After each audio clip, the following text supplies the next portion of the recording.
Share premium সম্পর্কে কম বেশি আমরা সবাই জানি।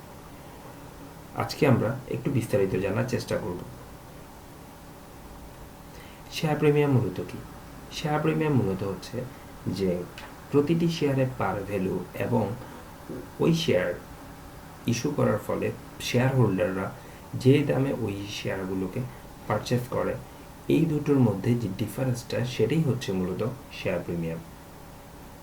একটি উদাহরণের মাধ্যমে বিষয়টি একটু সহজ করে দেওয়া যাক।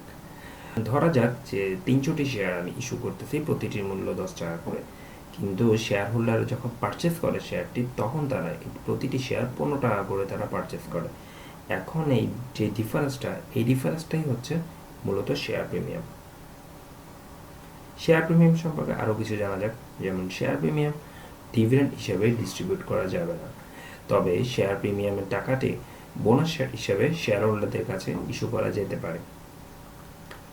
শেয়ার প্রিমিয়ামের অ্যাকাউন্টিং ট্রিটমেন্টটি সম্পর্কে আমরা একটু জেনে নিই। যে শেয়ার প্রিমিয়াম অ্যাকাউন্টিং ট্রিটমেন্টটি হচ্ছে যে এটি ব্যালেন্স শিটে শেয়ার হোল্ডার ইকুইটি সেকশনে পোস্টিং দেওয়া হয়।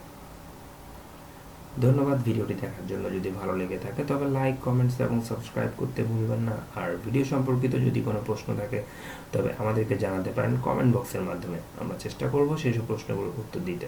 ধন্যবাদ।